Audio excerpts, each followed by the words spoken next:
Assalamualaikum warahmatullahi wabarakatuh. Ohayo gozaimasu, yapuseo. Selamat pagi, selamat siang, selamat sore, dan selamat malam wahai para sahabat. Kali ini kita akan membahas film horor asal negara yang menjadi musuh Korea Utara. Yaps, Korea Selatan, negara yang menghasilkan industri film drama terlaris sepanjang masa, yang anggota K-popnya bisa membuat para wanita teriak histeris. Film horor terepik yang pernah ada berjudul Ghost Mansion, film yang rilis pada tahun 2021 ini dan menjadi film yang paling banyak dibicarakan pada saat itu. Dan saya merekomendasikan kalian untuk wajib menontonnya. Alur ceritanya yang apik membuat film ini memiliki rating yang sangat tinggi. Tanpa berlama-lama, langsung saja kita saksikan alur ceritanya. Tapi sebelum itu, jangan lupa komen, like, dan subscribe channel ini untuk mendukung kami berkembang.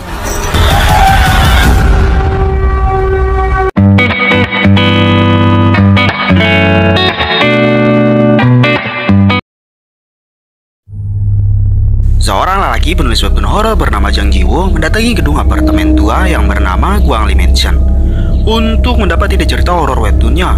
Di sana, Ji-woo bertemu lelaki tua yang sudah ditelepon sebelumnya untuk diwawancarai. Ji-woo minta izin untuk merekam percakapan mereka dan mengatakan rekaman itu tidak akan diterbitkan dan hanya akan jadi rekaman pribadinya saja. Ji-woo pun mulai mewawancarai sambil mencatat. Lelaki tua itu ternyata pengurus mansion tersebut dan mulai menanyakan mengapa seorang penulis kartun horor datang ke mansion tersebut. Yang dijawab Ji-woo bahwa telah banyak kejadian aneh yang terjadi di mansion itu. Lalu pengurus itu pun mulai bercerita bahwa dulu terjadi kebakaran hebat di sana dan semua orang dewasa pergi meninggalkan anak-anak dan lari menyelamatkan diri mereka sendiri. Sadis. Semua anak-anak itu habis terbakar dan mati. Sejak kejadian itu banyak orang mendengar suara-suara aneh. Seorang pria yang baru pindah menempati lantai 5 juga ikut bilang hal yang sama. Pria itu seorang penulis novel yang menempati kamar 504. Saat itu seorang agen perumahan sedang menunjukkan pemandangan apartemen itu. Sementara si penulis yang bernama Lee Young Hoon itu membungkuk menempelkan telinganya ke lantai. Dan si agen pun bertanya apa yang dia lakukan, dan dijawab Lee dengan pertanyaan juga. Apakah ada anak-anak yang tinggal di lantai bawah? Dan si agen pun menjawab, mungkin saja karena banyak anak-anak yang datang dan pergi di waktu liburan. Di waktu malam, Lee yang selesai mengetik di laptopnya menutup laptopnya lalu pergi mengambil minum. Lee mendengar ada suara ketukan yang berasal dari lantai bawah dan tiba-tiba HP-nya berbunyi dan melihat bahwa yang menelpon adalah istrinya. Mereka pun bertengkar karena Lee yang pergi dari rumah dan menyuruhnya untuk pulang karena anaknya selalu saja menangis terus. Lee bilang dia akan pulang setelah dia menyelesaikan tulisan novelnya. Tiba-tiba saja istrinya berubah dan sambungan telepon terputus. Lee pun menaruh HP-nya dan melihat laptopnya terbuka dan menyala lagi. Lalu dia pun menutupnya lagi. Keesokan paginya, Lee pergi ke apotek dan meminta kepada petugas apotek yang bernama Sun Hwa untuk memberinya obat sakit kepala. Saat yang bersamaan, seorang pemuda bernama Taehyun datang dan bertanya apakah ada penghilang jamur. Penjaga apotek bilang mereka tidak menjualnya dan dia pun pergi. Lee membayar dan pergi tanpa mengambil kembaliannya. Setelah Lee sampai di apartemennya, dia langsung menyalakan laptop lalu pergi mengambil air. Saat dia kembali, dia melihat laptopnya sudah tidak ada.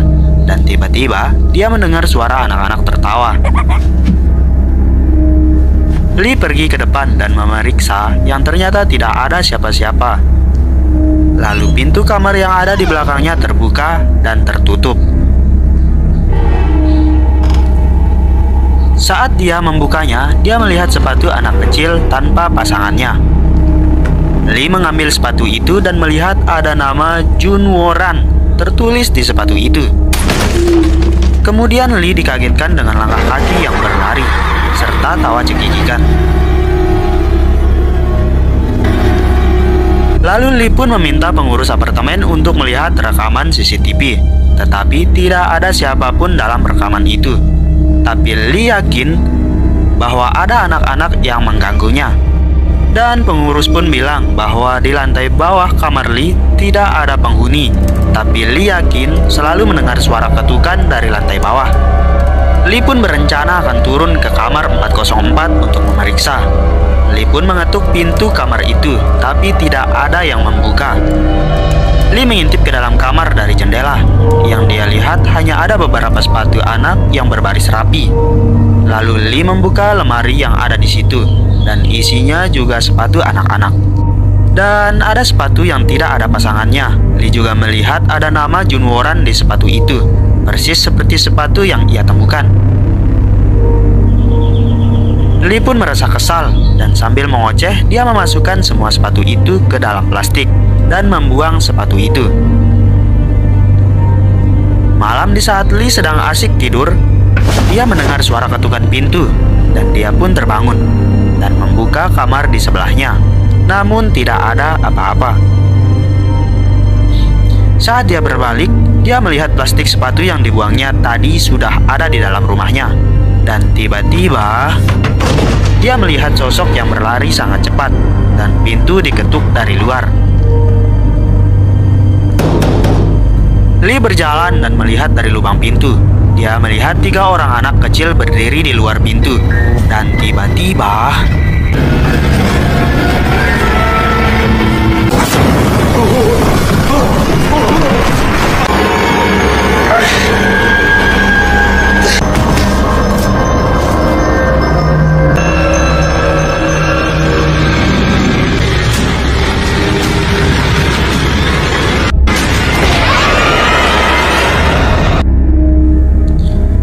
Scan pun berganti, di mana setelah mendapatkan cerita, Jiwo pulang dan bertemu kekasihnya.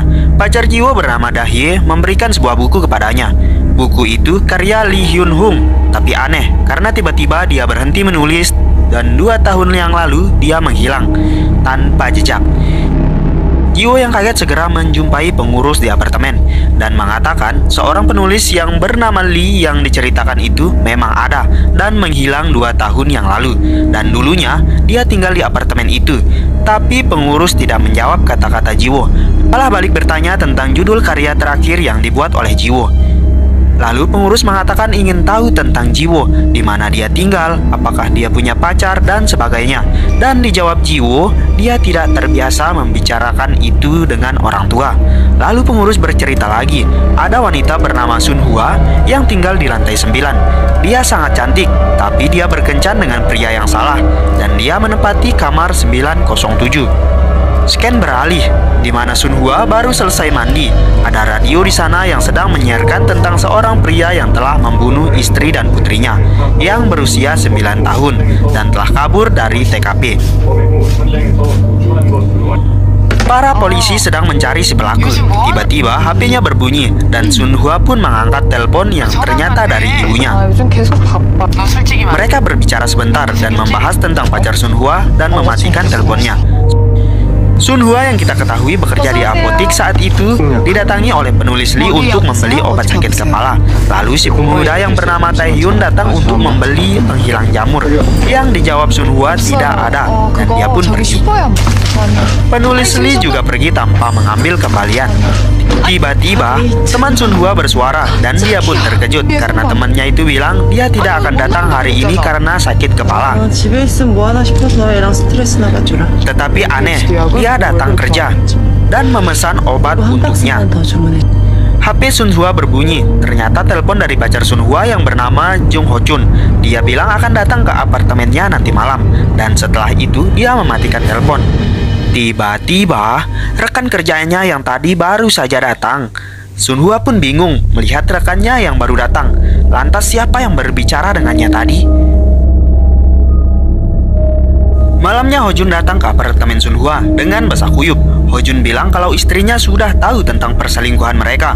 Sun Hua pun meminta Ho Jun menceraikan istrinya dan mulai kehidupan baru dengannya. Ho Jun meminta tolong pada Sun Hua untuk mengizinkannya tinggal di situ untuk sementara waktu dan jangan bilang siapapun dia ada di situ. Kalau ada yang bertanya, jawab saja dia tidak tahu. Dan Sun Hua meminta Ho Jun untuk tinggal bersamanya selamanya.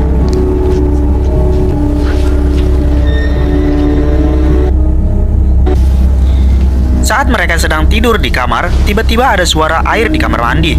Sun Hua terbangun dan membangunkan Ho Jun, tapi Ho Jun tidak bangun dan pintu kamar terbuka. Sunhua pun berjalan keluar dan mendengar radio yang berbunyi dan ada bayangan orang di dalam kamar mandi.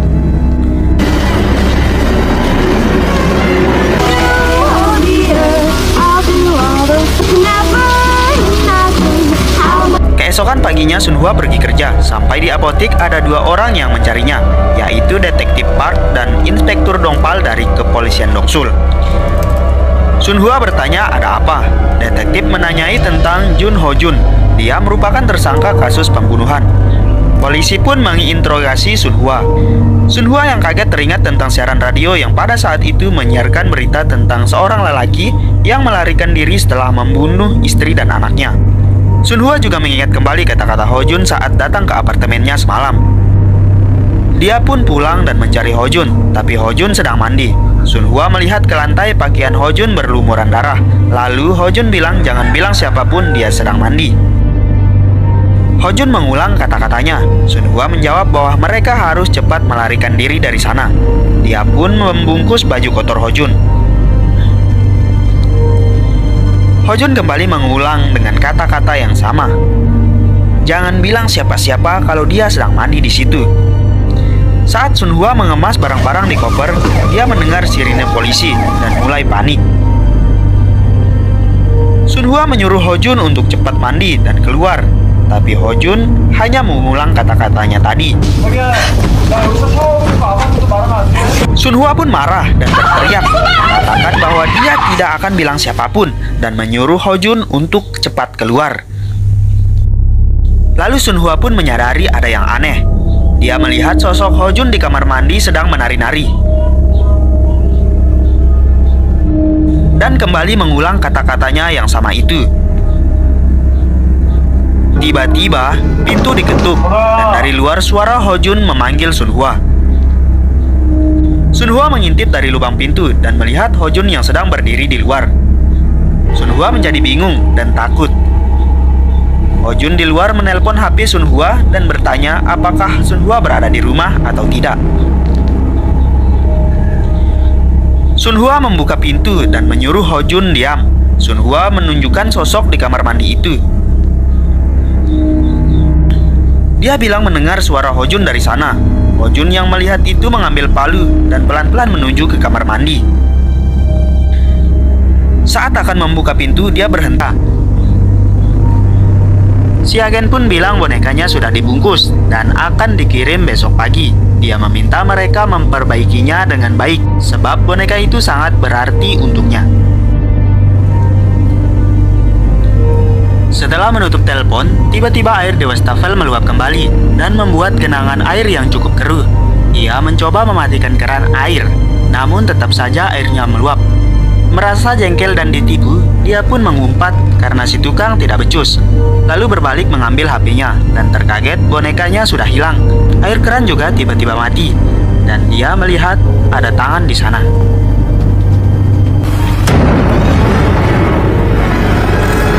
Besok paginya si karyawan berkata ke si agen bahwa dia mendengar cerita ada seorang anak perempuan SMA yang meninggal di Guangli Mansion.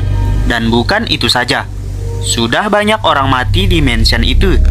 Dan ia lanjut bercerita bahwa di apartemen itu dulunya dibangun gereja Guanglim dan para pengikutnya percaya ketuanya mati bunuh diri.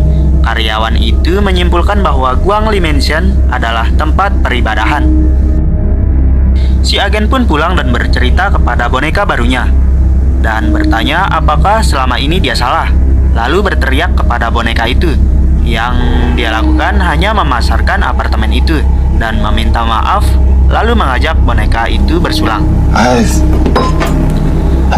Saat itu terdengar suara air dari wastafel. Tiba-tiba kepala boneka itu menoleh ke arah wastafel. Lalu si agen menghidupkan senter HP-nya dan mendekat ke wastafel.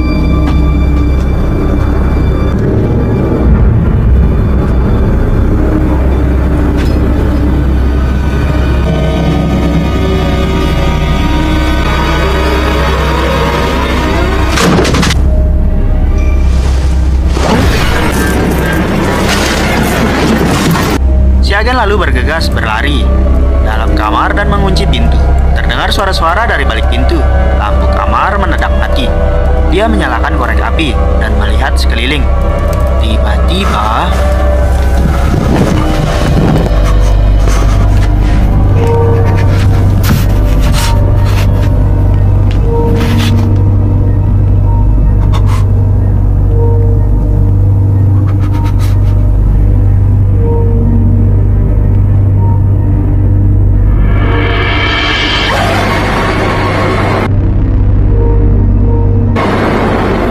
setelah selesai bercerita, Jiwo paham mengapa si agen pindah tinggal ke kantornya. Dan si agen menjelaskan kalau semua ini terjadi karena dia sempat memasarkan gereja Guanglim dan merasa dikutuk oleh pengikut fanatik gereja itu. Kutukan itu akan menyebar kepada yang lain. Si agen bilang bahwa dia tidak bersalah dan hanya memasarkan saja. Dia menyentuh Jiwo dan terkaget melihat keadaan si agen yang kedua tangannya terpotong. Dan si agen mulai mengoceh bahwa dia tidak bersalah. Setelah mendapat cerita tersebut, keesokan harinya Jiwo menemui kepala penerbit untuk memperlihatkan karyanya dari kisah Guangli Mansion. Setelah diperiksa, penerbit pun berkata bahwa dia menerima karya barunya. Jiwo senang mendengarnya, tapi itu masih terlalu singkat dan meminta Jiwo untuk membuatnya lebih panjang. Meski kecewa, Jiwo memutuskan untuk kembali ke Guangli Mansion untuk mendapat cerita lain. Dahye meminta Jiwo untuk libur hari itu karena ia ulang tahun dan ingin memotong kue bersamanya. Tapi Jiwo tetap pergi juga. Jiwo kembali menemui si pengurus dan meminta cerita lebih banyak lagi. Lalu dijawab tidak ada lagi cerita yang bisa dia sampaikan. Namun Jiwo menawarkannya uang untuk bercerita dan berjanji akan memberi apapun yang pengurus itu minta. Setelah setuju, si pengurus pun mulai bercerita dan Jiwo pun mulai merekam. Kali ini ceritanya berada di lantai 6. Ada seorang pemuda bernama Tae-hun yang kembali ke Korea setelah belajar dari luar negeri. Dan dia tidak tahu harus pergi kemana. Lalu dia meminta tolong kepada teman masa kecilnya Jae-soo yang tinggal juga di Guangli Mansion kamar 604. Saat Tae-hun datang, dia melihat kamar itu sangat kotor yang dindingnya dipenuhi oleh jamur.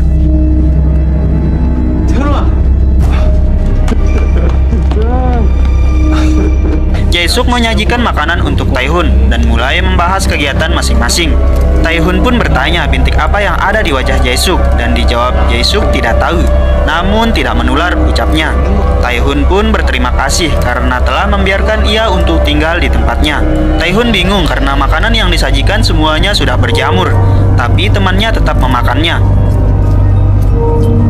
Malamnya mereka tidur bersama dan berbincang-bincang. Tae-hun merasa kalau kamar itu terasa lembab dan kotor dan ingin membersihkannya besok pagi. Tapi Jae-suk diam saja dan tidak menjawab. Tae-hun berbalik dan melihat Jae-suk menatapnya dengan tajam. Pagi pun tiba. Tae-hun terbangun mendengar suara bising. Dia pun keluar dan melihat Jae-suk sedang membersihkan rumah. Jae-suk bilang dia akan pulang malam hari dan menyuruh Tae-hun memakan apa saja yang ada di dalam kulkas. Dia menaruh sereal di dalam mangkok lalu menuangkan susu, tapi susunya sudah basi. Lalu dia pun membuka kulkas dan ternyata semua makanannya sudah rusak dan berjamur. Dia juga melihat ada jamur di dinding yang terlihat seperti sosok manusia. Tae-hun pun pergi ke apotik dan meminta obat jamur, tapi tidak ada. Karena tidak ada, Tae-hun pun pergi ke toko lain dan pulang langsung membersihkan kamar. Setelah itu jarinya mulai berubah menjadi kehitaman. Tae-hun juga mencoba masuk ke kamar lain dan mencoba membukanya. Dan kamar itu juga dipenuhi oleh banyak jamur. Terlihat bingkai foto Jae-suk dan orang tuanya tergantung yang tertutupi. Malamnya saat Jae-suk pulang, dia melihat rumah itu sudah bersih. Tapi Jae-suk sangat marah karena kamar dan bingkai foto sudah bersih dan berteriak berani sekali Tae-hun melakukan itu kepada orang tuanya dan menyuruh Tae-hun untuk mengembalikan mereka. Dia pun terkejut. Malam itu Tae-hun tidak bisa tidur. Dia bangun dan mengemas pakaiannya dan menelpon untuk menyuruh temannya datang. Dia pun segera meminta alamat Tae-hun, tapi jaringan telepon terputus. Tae-hun melihat ada jamur di lantai. Dia pun menyentuhnya. Tiba-tiba di belakangnya ada sosok yang lewat dengan cepat. Tae-hun berbalik, tapi tidak ada siapapun. Dia sangat terkejut. Bercak di lantai sudah hilang, bersamaan dengan pintu kamar di belakangnya yang terbuka. Dia terkejut kamar yang sudah dibersihkannya kotor lagi oleh jamur yang bergerak. Jae-suk memanggilnya, meminta maaf karena telah marah-marah dan berbicara sambil membelakangi. Jae-suk pun berbalik ke Tae-hun. Dan tiba-tiba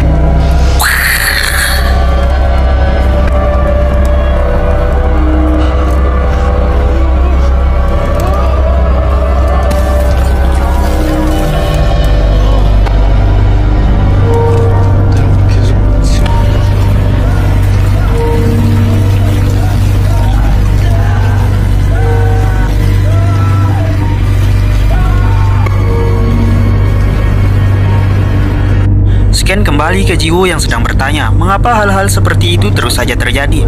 Apa benar apartemen itu dikutuk? Dan apakah ada hubungannya dengan gereja Guanglim dan para pemuja? Jiwo ingin tahu apa kisah sebenarnya. Pengurus bilang ada satu tempat yang sudah ditutup sejak lama. Dan kalau Jiwo ingin tahu lebih banyak lagi tentang semua hal-hal aneh yang terjadi, pengurus menyuruhnya pergi dan melihat sendiri dan memberikan kunci kamar dengan nomor 1504.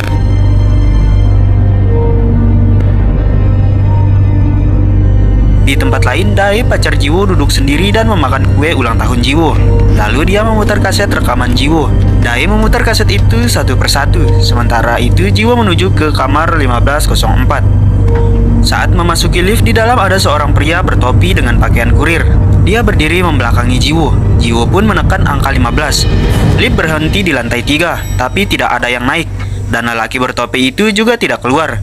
Jiwo pun menutup liftnya. Lalu pria itu bilang halo. Tapi Jiwo diam saja karena pria itu tidak berbalik badan. Lift berhenti di lantai 8. Pria itu kembali mengatakan halo. Jiwo menekan tombol tutup dengan cepat. Jiwo berbalik dan melihat pria itu tersenyum lebar sambil memalingkan muka. Dia pun mulai takut dan menekan tombol 10 untuk cepat keluar. Tapi tiba-tiba liftnya berhenti dan lampu pun mati menyala. Jiwo panik dan menekan tombol buka berulang kali. Dan tiba-tiba pintu terbuka. Pria itu melihat Jiwo dan tersenyum lebar. Pintu itu pun tertutup kembali. Jiwo mulai berjalan, tapi terhenti karena melihat pria tadi berdiri di ujung lorong dan berlari ke arahnya. Jiwo pun melarikan diri dari kejaran pria itu dan bersembunyi di dalam lemari. Lalu dia pun mengintip dari celah lubang dan melihat pria itu mondar-mandir di depan lemari.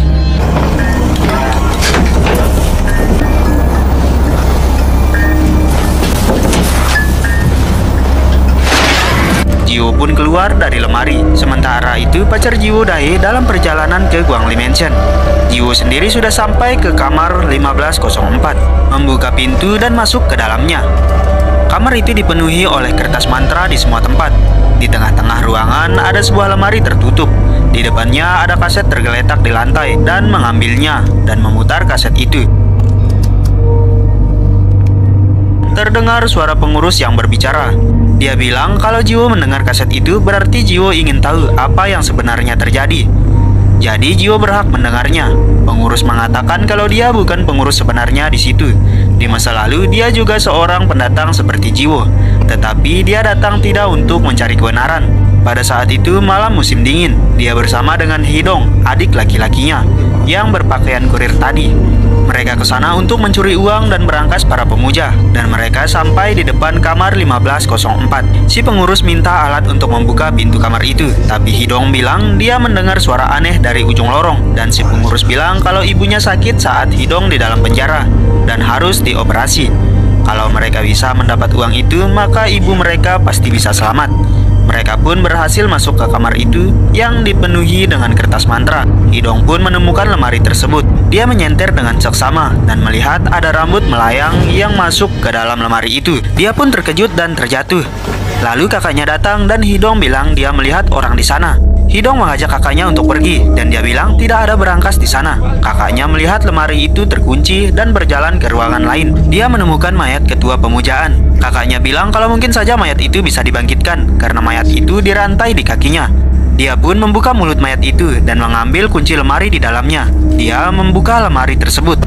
memasukkan tangan dan menemukan uang. Dia pun kesenangan mendapatkan banyak uang. Dengan serakah memasukkan uang itu ke dalam tas. Saat itu Hidong mendengar suara mayat meronta-ronta dan tiba-tiba kakaknya menghilang. Dia pun memeriksa dan menyenter ruangan itu, tapi tidak menemukannya. Saat akan lari, dia melihat uang itu dan tergoda, lalu mengambilnya. Lalu terdengar lagi suara rantai mayat tadi. Hidong melihat kalau mayat itu sudah berdiri.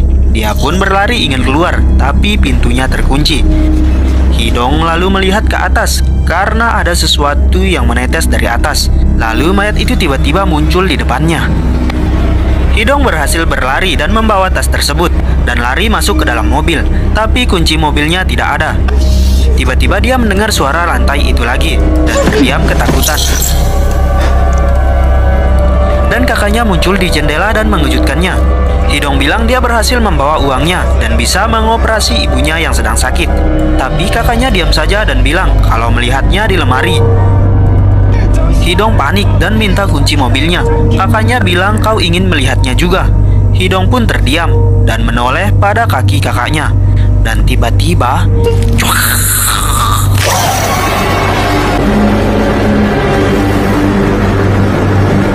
Jiwo yang mendengar dan sampai di akhir cerita, si pengurus bilang kepadanya tentang apa yang dilihat di dalam lemari sebenarnya.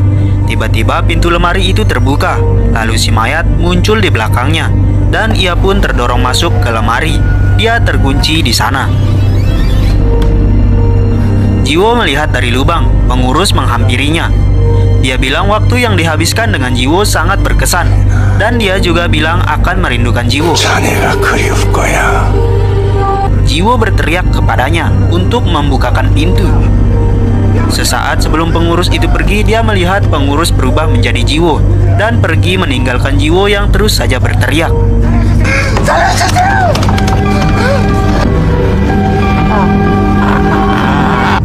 Dae, pacar Jiwo pun tiba di Guangli Mansion. Dia masuk ke ruangan tempat pertama kali Jiwo bertemu dengan pengurus. Dia melihat sekeliling ruangan itu. Dan Jiwo palsu pun muncul dari pintu lain. Dae menatap curiga pada Jiwo, tapi Jiwo palsu hanya tersenyum. Dan film pun berakhir.